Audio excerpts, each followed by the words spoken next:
যাচ্ছিলাম, দেখেন খালের একদম টাকি মাছ তাজা, দেখছেন কত সুন্দর। আমার কাছে খুবই ভালো লাগলো বাজারটা সুন্দর। এই যে এখানেও দেখছেন, মানে এগুলো হয়তো বা খাল বিল নদী থেকে ধরেছে। আর পাশে আছে যে এগুলা থেকে টাকিটা আমার কাছে ভালো লেগেছে। তো এই যে দেখতে পাচ্ছেন পাশে আরেকটি সুন্দর ছোট্ট বাজার, এই যে দেখতে পাচ্ছেন সুন্দর একটি বাজার রয়েছে। তো চলুন আমরা সামনের দিকে এক্সপ্লোর করি। বাজারটা দেখে একটু দাঁড়িয়েছিলাম। তো welcome to back another blog. This is David Bappi. Always আপনাদের সাথে আছি বিভিন্ন আনসিন প্লেসগুলো এক্সপ্লোর করার মধ্য দিয়ে। তো আজকে যাচ্ছি সুন্দর একটি গ্রাম। তো নতুন রাস্তাঘাট হচ্ছে, মানে আধুনিকতার ছোঁয়ায় যাচ্ছে। তো এমন একটি গ্রামীণ বৈচিত্র্যময় একটি গ্রামে, এই যে চারপাশে দেখতে পাচ্ছেন সবুজে ঘেরা শুধু শস্য ক্ষেত। এই যে সবাই আড্ডা দিচ্ছে বিকেলবেলা। আসলে এটাই কিন্তু তাদের শৈশবকাল। তারা তাদের শৈশবকালগুলো কাটাচ্ছে। তারা নিজেরাও জানে না তাদের জীবনের সবথেকে ভালো মুহূর্তটা কাটাচ্ছে। কেন বললাম যে সময় যত যায় আমরা বলি, অ্যাটলিস্ট আমি বলতাম যে কবে বড় হব, বড় হলে ভালো লাগবে। কিন্তু বড় হওয়ার সাথে সাথে সেই ভালো লাগাটি আর কিন্তু ভালো লাগেনি। বড় কিন্তু ঠিকই হয়ে গিয়েছি, যথেষ্ট অ্যাডাল্ট হয়ে গিয়েছি। এখন অনেক কিছু ভাবতে হয় যে ভাবনাগুলো আগে ছিল না। অনেক কিছু করতে হয় যেগুলো হয়তো বা একসময় দায়িত্ব ছিল না। মানুষ সময়ের সাথে সাথেই চেঞ্জ হয়ে যায়, এটাই স্বাভাবিক। সো আমরাও চেঞ্জ হচ্ছি, বয়স বাড়ছে, অভিজ্ঞতা বাড়ছে, অনেক আপনজন পর হচ্ছে, অনেক দূরের মানুষ আপন হচ্ছে। আসলে এইভাবেই হয়তোবা জীবনের একটি মোস্ট অফ দ্য টাইম আমরা কাটিয়ে ফেলি, তাই না গাইস? সো আমি একটা সময় হয়তোবা ডিপেন্ডেন্ট ছিলাম, নিজের ইচ্ছে মতো স্বাধীন মতো কিছু করতাম না, একটা সার্কেলের মধ্যে চলে গিয়েছিলাম। কিন্তু একটা সময় আসার পর আমি যখন প্রকৃতিকে ভালোবাসা শুরু করলাম, এই প্রকৃতি দেখে আমাকে কখনো কষ্ট দেয় না। এই প্রকৃতি আমাকে কখনোই ডিপ্রেশন যে ব্যাপারটা এগুলো দেয় না। সো তারপর থেকে প্রেমিক হয়ে গিয়েছি বলতে পারেন, ন্যাচারাল। আমি অনেক আগের থেকেই অনেক ঘোরাঘুরি করি বা বিভিন্ন জায়গায় চলে গিয়েছি, হয়তো বা সেগুলো কখনো ফ্রেমবন্দি করা হয়নি, কিন্তু নিজের দু চোখ দিয়ে ফ্রেমবন্দি করে নিয়েছি। ফলে সেই স্মৃতিগুলোও আমাকে মাঝে মাঝে সুন্দর একটি মুহূর্ত তৈরি করে দেয়, হয়তো বা কোনো কিছু সাদৃশ্যপূর্ণ কোনো সেম প্লেস দেখার মধ্য দিয়ে। এই দেখুন সুন্দর একটি রাস্তা, তার মাঝখান দিয়ে ছোট্ট একটি ব্রিজ। এখন আমি উঠে পড়ব, দেখতে পাচ্ছেন। তো গ্রামের যে রোডগুলো যেমন হয় আর কি, দেখতে পাচ্ছেন চারিদিকের অবস্থাটা। এই যে লেবুর বাগান রয়েছে, অলরেডি লেবু গাছ থেকে ছিঁড়ছে ভাই। দাঁড়িয়েছি, যে দেখুন একটা টং, যখন পানি থাকবে বা তার পাশ দিয়ে যখন পানি ছিল তখন কিন্তু খুবই সুন্দর লাগতো। ওই যে দেখুন ওইখানে শুয়ে রয়েছে, আপনারা ক্যামেরা দেখতে পাচ্ছেন কিনা। তো তারা খুব সুন্দর একটা এনজয়েবল প্রকৃতির সাথে টাইমিং করছে।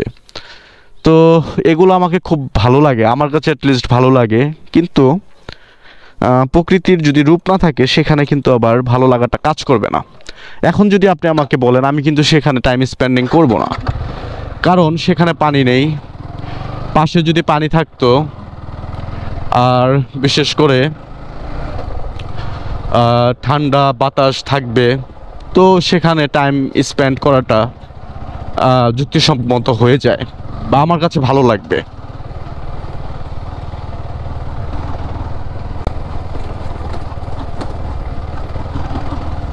তো এখন আমরা অতিবাহিত করছি শাহপুরের মধ্য দিয়ে। তো দেখতে থাকুন। এই সুন্দর একটি মসজিদ, শাহপুর জামে মসজিদ। তো এই রুটটা আমি এক্সপ্লোর করিনি, তো ভাবলাম এই জন্য এই রুটটা আমি একটু এক্সপ্লোর করে ফেলি। বাদ যাবে না একটি শহর, একটি গ্রাম, একটি ইউনিয়ন। ইনশাল্লাহ একদিন সবই কভারেজ করে ফেলবো, শুধুমাত্র কিছু সময়ের ব্যবধান।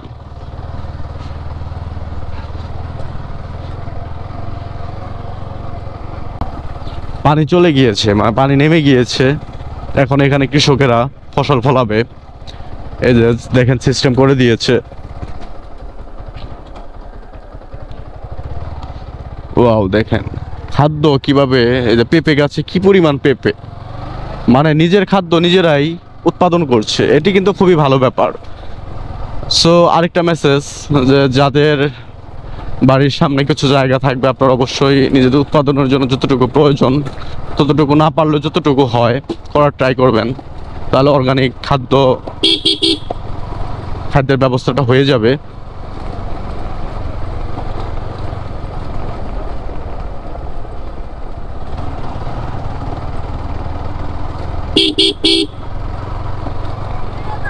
তো শাহপুর থেকে কে কে দেখছেন অবশ্যই কমেন্ট করে জানাবেন। তো আমরা একদম শাহপুর স্কুল মাঠ যে রয়েছে, তো এখানে আমরা চলে এসেছি।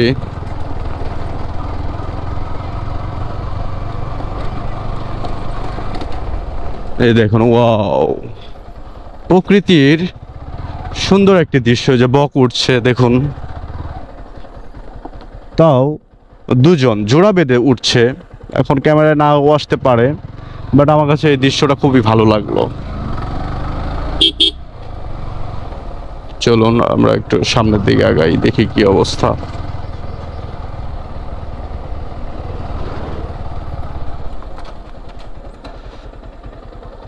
তো চলুন আমরা এদিক দিয়ে বের হই। তো কি অবস্থা এই দিকটার।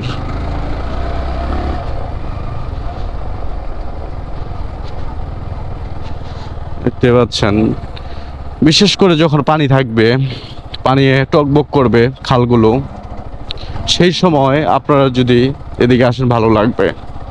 এই দেখুন, তিন বন্ধু মিলে বা তিন ভাই মিলে গল্প করছে। It's a best time guys.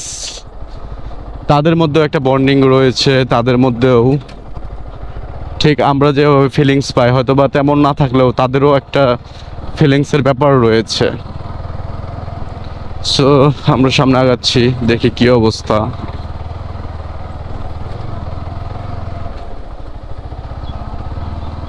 তো সুন্দর সুন্দর রাস্তা।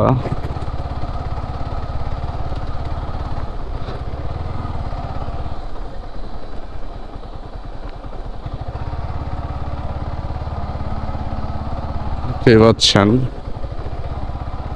খুবই সুন্দর একটি ভিউ। সামনে চলেন আমরা একটু দাঁড়িয়ে আপনাদেরকে দেখাই প্রকৃতির এই নিদারুণ সৌন্দর্যগুলো। তো আমরা এখানে একটু দাঁড়াবো আর আপনাদের প্রাকৃতিক কিছু ফিল দেখাবো।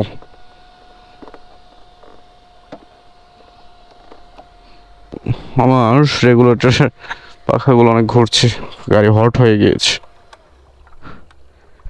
দেখুন গাইস, এক পাশে একটি খাল, বাট পানি কম, পানি তুলনামূলক কম না, অনেক কম। পাশে রয়েছে হাঁস, হাঁসগুলো মনের সুখে পানিতে তাদের খাদ্য আহরণ করছে। এক পাশে রয়েছে জেলে ভাইদের মাছ ধরার যে নেটগুলো, সেগুলো। তো দেখেন আরেক পাশে কৃষি জমি, তাই না? এই দেখেন প্রকৃতি কি একটি সাদৃশ্যপূর্ণ দৃশ্য। তারপর দেখেন পানিগুলো কি সুন্দরভাবে, এই যে দেখুন, নেমে আসছে, এসে এগুলো ডিরেক্টলি খালে চলে যাচ্ছে। গাইস, খুবই সুন্দর একটি দৃশ্য। তো আশা করি আপনাদের ভালো লাগবে। পানির প্রাকৃতিক যে শব্দটা পাচ্ছি, এটা মনে হচ্ছে আমার মাইন্ডকে রিল্যাক্স করে ফেলছে। আপনারা শব্দটা শুনতে পাচ্ছেন কি না আমি জানি না, বাট যদি লাইভ আপনারা এই শব্দটা শুনতে পারতেন হয়তো আপনাদের ডিপ্রেশন অনেক কমে যেত। সো এই যে দেখতে পাচ্ছেন সুন্দর একটি সিস্টেম করে দেওয়া আছে, এখান থেকে সরাসরি চলে যাচ্ছে। সো এই যে আমরা এখন এখানে আছি, সামনে একটা ব্রিজ ছিল সুন্দর, চারপাশে ফসলের ক্ষেত। তো শাহপুর গ্রামটা খুব সুন্দর, এটা বলতেই হয়। এই যে পাখি উড়ে যাচ্ছে, দেখেন পাখি আকাশে উড়ে যাচ্ছে, দুটা ডানা কত সুন্দরভাবে উড়ে যাচ্ছে, আল্লাহর কি সৃষ্টি। সো ঠিক আছে গাইস, দেখা হবে অন্য কোনো একটি প্লেস, অন্য কোনো একটি এক্সাইটিং প্লেস এক্সপ্লোর করার মধ্য দিয়ে। তো ভালো থাকবেন গাইস, ভালো লাগলে অবশ্যই ভিডিওটি শেয়ার করবেন, কমেন্ট করবেন। আসসালামু আলাইকুম।